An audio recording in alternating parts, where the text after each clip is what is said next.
Everybody, so we are currently at Barnes& and Noble, and that is because for the next reading vlog, I am going to be going shopping, and I'm going to pick out what my next read will be. So the rules to this is I can look at anything I want, it can be any genre, but I can only leave with one book, and the book that I pick has to be my next read. So there's some stakes in this. I cannot buy more than one. And I cannot, I have to read that book. And you know how I like to buy books and then put off reading books, and I definitely like to buy more than one book, so this could be a bit of a challenge for me. I'm going to take you guys in with me. I'm going to do probably a voiceover, honestly, of like kind of my reasoning behind why I'm picking stuff up, why I'm not picking stuff up. I don't think that I'm going to like actually like film in the store and talk, because talking in front of people that I don't know while filming, no. So we'll kind of see what I get. I'm excited and nervous. I have one book in mind that I'm going to look and see if they have, because it was recommended to me by Jade while I was on her sprint earlier today. So we'll see if they have that, and if they do, I'll definitely point it out, but I'm not sure if they're going to have it. It's Sunday, so the new releases came out last Tuesday, so maybe we'll see some books that I haven't seen before yet. Anyway, not really a whole lot more to say than that. Let's just jump on in. Okay, so the first store that I went to was the Barnes & Noble closest to me, and this is the one that I tend to frequent the most, so I was unsure if they were going to have a lot of like new stuff that I hadn't seen before, but definitely wanted to take a peek. The first thing that I went to was the new releases section, so I like to look at the new release like thrillers and science fiction, fantasy, all of that. Surprisingly, they did not have as much as I thought that they would in this section. I was expecting to see like The Book That Went Burned by Mark Lawrence, and could not find that at all, but they did have a couple of interesting ones like The Golden Spoon I'd seen around, the new Salt Grows Heavy by Cassandra Claw. I was terrified of this because Nothing But Blackened Teeth was not a fan of, but I'm also somewhat curious about that one. I don't know, I'm done. This one just had a really cool cover. Tasmoth? I don't know even how you say that, but I thought the cover was cool. And that was about it for this section. They had a couple of others that looked mildly interesting, but just not anything that really jumped out as the book, you know? I did find the Foxglove King, which is one that I've heard around a lot. It was in a lot of book boxes, but not 100% sure about it. Then I moved on to the horror section. Really had my eye on Road of Bones, but I've had some mediocre reviews from it, so I decided to skip it. Dark Harvest just had a really cool cover, but I wasn't feeling the horror in that moment. So moved on to the fantasy section and found a couple of interesting ones there. In particular, A Broken Blade by Melissa Blair. This one had a really shiny cover, which I really liked, and it kind of screamed Fanro, so I did want to pick that one up. I've also heard some good things about Empire of Exile by Aaron M. Evans, The Sword Defiant, but I am getting The Sword Defiant in a book box, so I decided not to pick that one up. Just glancing to see if I see anything else that's really like striking my fancy, catching my eye. The Daughter of Serpentine sounded really cool, but then I realized that it's actually the second book in a series, so even though it's beautiful, I could not get that one, obviously. Daughter of the Forest is one that I've been interested in since Cassidy and Maria really liked it, but I'm a little bit nervous about it because it's more of like a classic fantasy slow burn type thing. I also was really interested in the KJ Parker. I read a short story from him that I really enjoyed, so I knew I liked the writing style, but I wasn't sure if I wanted something as classic as this one was, but definitely caught my eye. Shadow of Short Days just had a really cool cover. I don't remember exactly why I ended up not picking this one up. I think it was maybe seemed a little more sci-fi than what I was into. I don't know. I don't really remember exactly what did not draw me to that one. My eye was definitely drawn to the Penny Blade cover though. I thought that was super cool, and it's one that I wanted to film so that I could definitely look it up later, even though I decided wasn't exactly what I was looking for this particular vlog. Then we moved on to the romance section. I wanted to check out and see if there was any more fantasy romance that was catching my eye or dark romance. I did find a couple that I'm interested in, like Bewitched by Laura Thalassa. I really enjoyed her other series, the Bargainer series. And then they also had Haunting Adeline, which I'm definitely planning to read, but wanted to do it for Smut Den, so I decided not to pick up that one. I did find The Ferryman by Justin Cronin, which just recently came out, but I kind of want to read The Passage first. I don't know, that one was a chunky book. Then I moved on into like the full horror section just to see if there was anything that struck my eye. The Nightmare Man, I've heard some really good things about from Lexi and Kaylee, but I just didn't know if I was in the mood for horror. Like, I was checking to see if anything caught my eye, but not really in the horror mood. So just kind of spent a brief minute in this particular section. Okay, so that was a bit of a bust. They had some interesting stuff, but for the most part, they had like sequels to things that I wanted. So I think I'm gonna go over to the other side of town. There is another one about 15 minutes away, and I think I'm gonna go see what they have, and hopefully they'll at least have a couple of the ones that I was looking at here, even if they don't have anything else that I want. So let's go to round 2. Okay, so the Barnes & Noble on the other end of town, it was actually really busy. This was on Mother's Day, believe it or not, and a lot of people apparently wanted to buy books for their mom on Mother's Day. So again, we hit up the new release section. This one did have a couple of different things that I was interested in, but still no book that wouldn't burn, so I was very surprised by that. But I just didn't really find anything that stood out to me here. So we kept moving around. They had a fantasy section, which I thought was really cool, kind of in front and center. And then I did find The Lost War by Justin Lee Anderson. I don't even think this was technically supposed to be out yet, but definitely caught my eye, so I grabbed it for a maybe pile. Moved on to the regular fantasy section.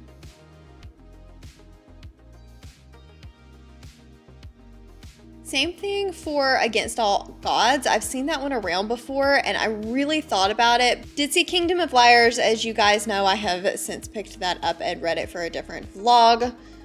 Didn't get the hardcover that day, though. Then I just moved around to the other side. They did have Dragonfall, already finding more stuff that I was interested in, but again, getting a special edition of that, so I decided not to get it. They had Steal the Sky, which again looked interesting, mostly just wanted to kind of save that for future reference. Obviously, all the Brandon Sanderson. I thought about getting the Andrew Sapkowski, but I decided that I didn't want anything quite that dense right now.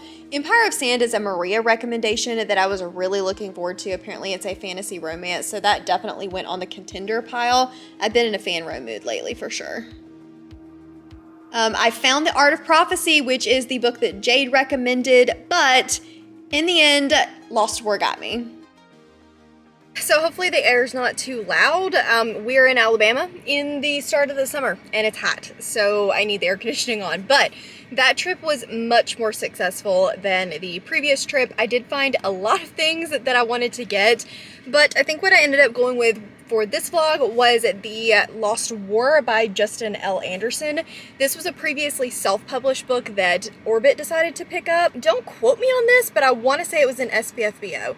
I don't love the new cover. I like the indie cover better, but now that it's been republished, the rest of the series is going to look like this, so I decided to go ahead and pick this cover up. And it's about magic, mayhem, and a ragtag group of adventurers who just might be the key to saving the kingdom. It says the war is over, but peace can be hell. Demons continue to burn farmlands, violent mercenaries roam the wilds, and a plague is spreading. In a society that fears and shuns him, Aronach is the first mage to be named the king's envoy, and his latest task is to restore an exiled foreign queen to her throne. Somehow he brings his companions together and uncovers a conspiracy that threatens the kingdom before war returns to the realm again. So this has a couple of things in it that I don't always love, full disclosure. The ragtag group, the banding together, the adventure across the lands, not usually my thing. However, I have heard good things about this one, and I definitely want to read it, especially with it being a winner of SPFBO, and I'm helping out with SPFBO this year because Cassidy is one of the judges, and she's asked us to help kind of cull some of the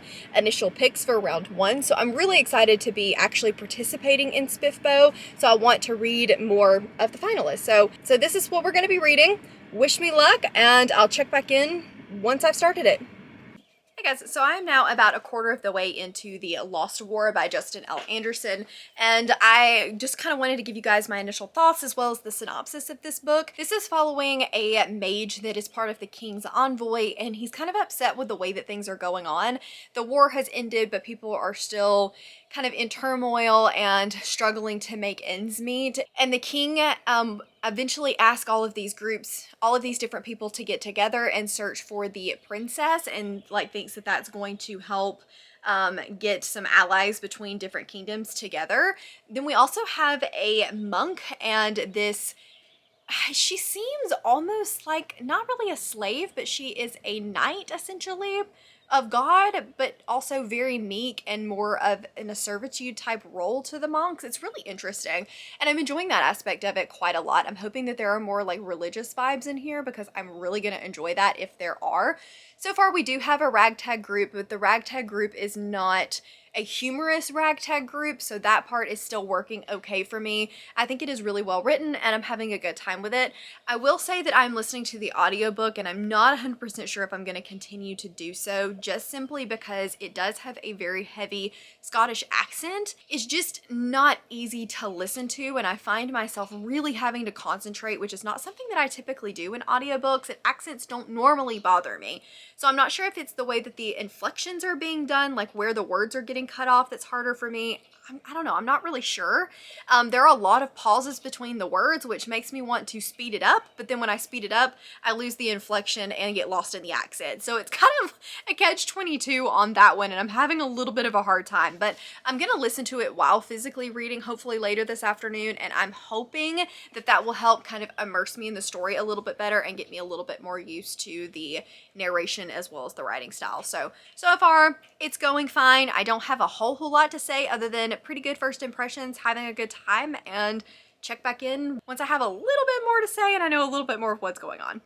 Okay, so I'm really not any further into The Lost War than I was a few minutes ago when we talked, but I did want to mention that I think I am going to put the audiobook down. I was listening and reading along, but honestly, I don't feel like the pacing of the audio is working well for me. It's either too fast or too slow, and I can't seem to find a happy medium between the pauses and the accent, so I think I'm going to put it down for now. I'm not sure whether I missed somewhere in trying to comprehend the audio, and it's just frustrating because normally audiobooks and I don't have any problems reading fantasy via audio. It's just, and normally accents don't bother me at all. I don't know why this particular one is causing a struggle, but anyway, my brain just isn't working well with it today, maybe tomorrow. But I feel like at some point maybe I missed where we explained more about how the mage's magic works, because Aranok is a mage and he's then the king's envoy, and I do remember at the beginning we briefly talked about mages, but now I feel like we haven't really gotten any true information about how the magic works or what they're doing or what the limitations are, anything like that. He's just spouting off a bunch of words, making a bunch of hand signals, and voila, things happen. And I'm like, wait a minute, did I miss something where this was explained, or is this just poorly explained, or not explained at all? So I'm really hoping that we get a little bit more information. There's also a couple of things that I feel like creature-wise, we're just kind of getting the words, but we're not really understanding what they are. And so I'm hoping that we get more information into that, but I'm really gonna need the magic, the mage type magic, to just have a little bit more, I don't know, I don't need it to have a hard magic system. That's fine. It can be just one of the things that's a part of the world. I just want to know what are all of these words? What are the hand signals? Give me a little bit more. If they just simply said he did this and this happened and that was a command and it was used a couple of times, I think I would be fine. But it's all of this new stuff and none of it seems to connect together. Maybe I'm overthinking it. I hope I'm overthinking it or that I missed something, and as I keep going, we'll be good. But I'm only 85 pages in out of a 500, 400 and something page book, so we've got a long way to go before I get to be too critical about it. But yeah, just something I've noticed, something that's slightly bothering me. I don't know if it's gonna make a huge deal in the end, but I'm noticing it.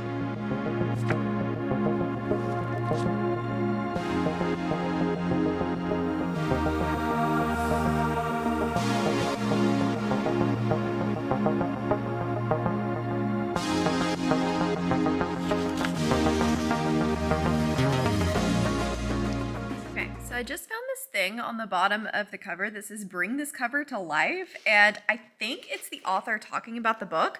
So I wanted to show it to you guys and see what he had to say, because he describes it a whole heck of a lot better than I would.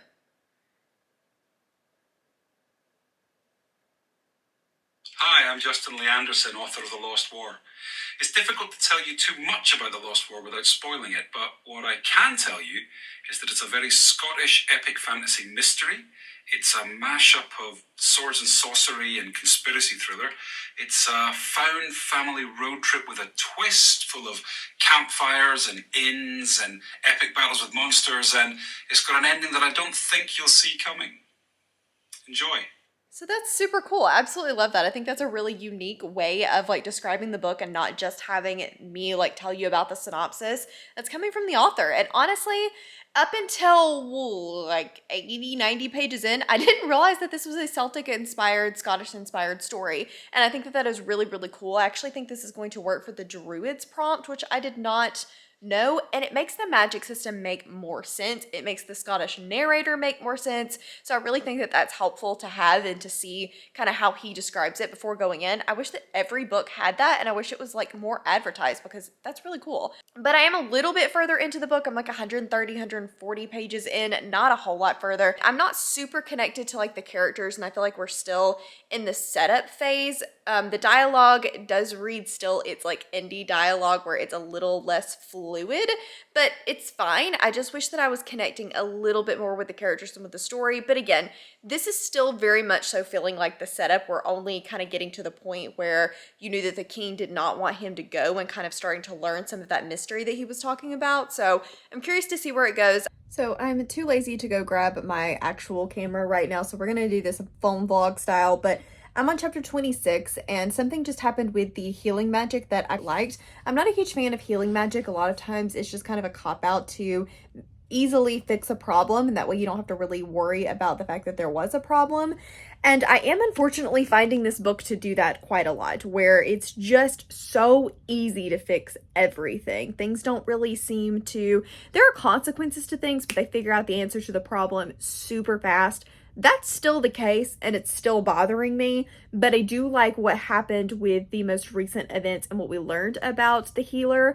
I wasn't overly surprised by part of the reveal, but I think that the way that it was done well. The second half has picked up a little bit more, so I'm hoping that that continues to be the case, because it's taken me literal ages to get through the first half. Like, I think I've been reading this book for 2 weeks, but things are starting to pick up. I just am wishing that more was going on and things were just a little bit more fleshed out. I feel like we are just kind of breaking the surface of everything, including character development, plot movement, all of it, and it's just not gripping me because I need a little bit more depth to everything. But anyway, that's neither here nor there. We were talking about the healing magic. I think that that was cool, and hopefully I continue to like it more as I go on. So we have now come to the end of the vlog, and it's time to talk about The Lost War by Justin L. Anderson. I really wanted to love this. I was hoping that it would be a new favorite. It won like SPFBO 6 or 7, I don't remember what year. I had a lot of high hopes for this. I'd heard some really good things about it, some really good reviews, and obviously Orbit picked it up, so they thought that it was good enough to continue with. But unfortunately, I think this may end up getting a 2-star from me. I had a lot of issues with it, so let me tell you why I did not absolutely love it, and maybe it will work a little bit better for you. I really struggled with the characters in this first and foremost. I never connected to any of them. They did feel very one-dimensional, like they were just kind of there to serve a purpose. That got better as we went. I do think that got better in the second half as we had less characters to contend with, but I definitely felt like in the beginning it was very much so just, these are the functions that these characters are supposed to be playing, and so they do their function, but there wasn't a lot of depth to them.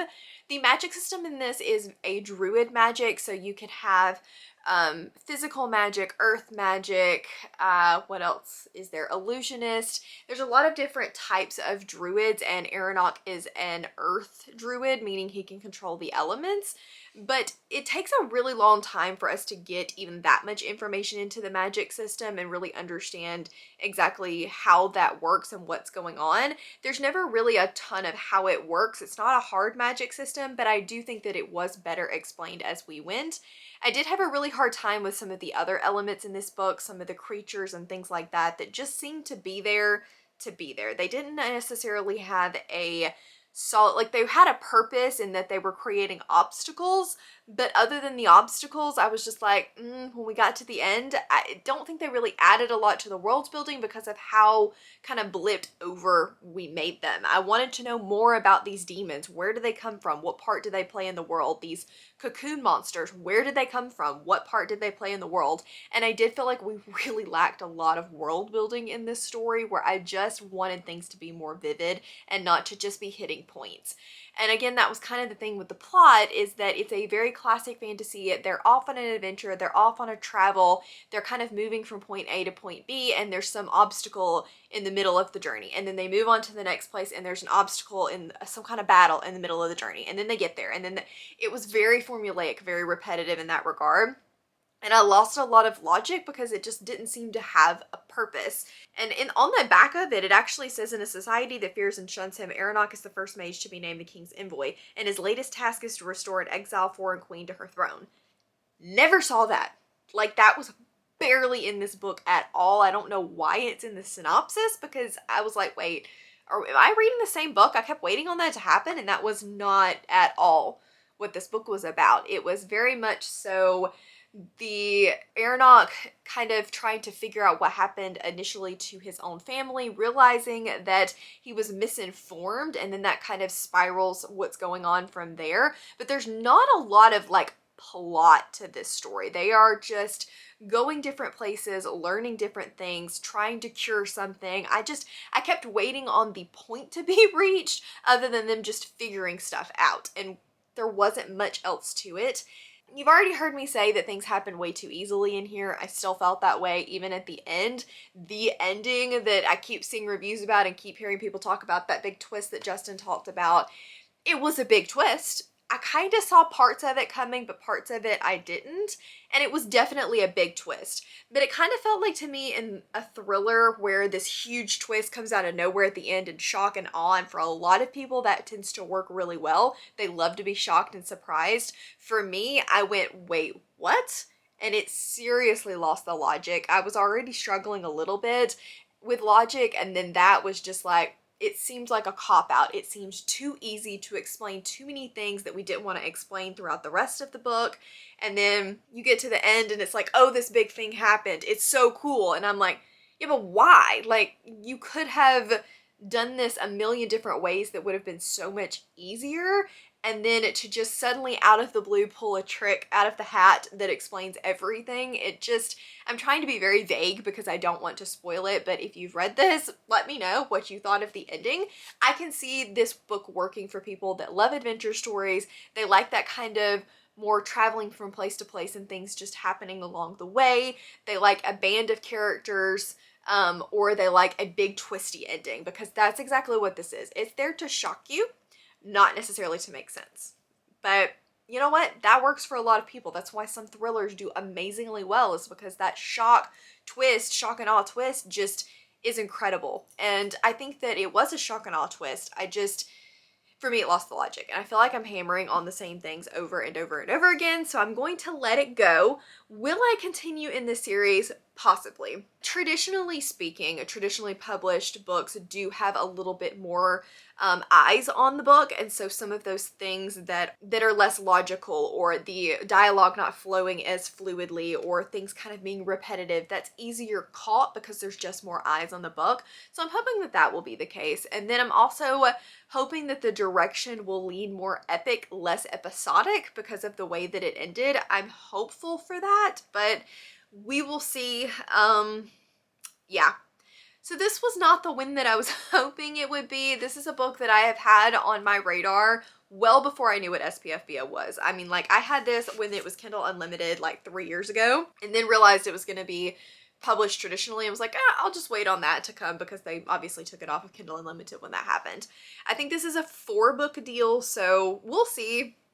I may try book 2, see what I think. Let me know in the comments if you guys have read this book, what you thought about it. I can see why a lot of people love it, but it just did not work for me. So anyway, I think that's all. I think I'm gonna wrap up this vlog here. If you just were coming to hang out, you wanna let me know that you were here, leave me a building emoji because we went to Barnes & Noble. Thank you guys so very much for watching. As always, links to my Patreon, Instagram, Twitter, and Goodreads are all in the description box down below. If you liked this video, please give it a big thumbs up and subscribe if you wanna, and I will see you guys in the next one. Bye!